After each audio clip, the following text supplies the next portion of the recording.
এটা নবাবের ঘাট। তারপর ভাবলাম যাই একটু স্নান করে আসি, কিন্তু একজন বারণ করলো।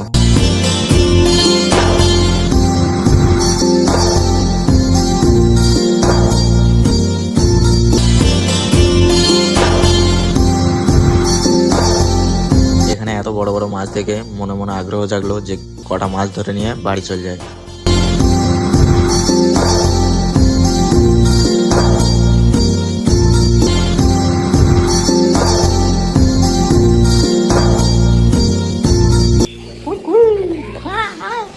পাখিটা দেখে সবাই পোজ দিচ্ছে, ভাবছে হয়তো আমি ছবি তুলছি, কিন্তু আমি ভিডিও বানাচ্ছি।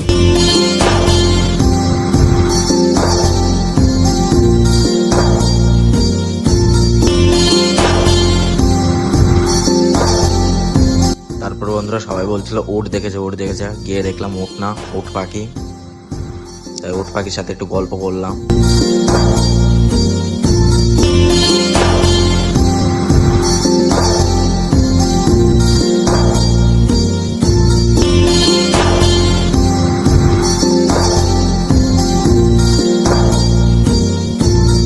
তো বন্ধুরা আবারও ঘোড়ার গাড়ি চেপে সে চলে গেলাম নবাবের মেয়ের কবর দেখতে, যে কিনা জ্যান্ত বাচ্চাদের কলিজা খেত।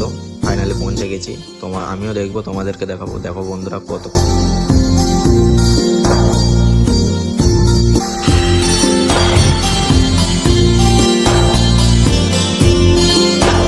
অনেক ঘোরাঘুরির পর কিছু কেনাকাটা করে নিলাম, আর সবাই একটু বিশ্রাম নিচ্ছে। ঘোড়ায় গাড়ি করে লেট হচ্ছিল বলে তাই টোটো করে বেরিয়ে পড়লাম মতিঝিল পার্কের দিকে। ফাইনালি মতিঝিল পার্কে পৌঁছে গেলাম। তারপর সোজাসুজি ঢুকতে যাচ্ছিলাম, একজন বলে না টিকিট কাটতে হবে, তাই টিকিট কেটে ঢুকে পড়লাম ভিতরে। ভিতরের সৌন্দর্যটা দেখে পুরো কি বলবো বন্ধুরা, সবাই মানে খুব খুশি এত ক্লান্তর পরে। তারপরে সবাই একটু ছবি টবি উঠে আবারও বার হয়ে গেলাম বাড়ির দিকে।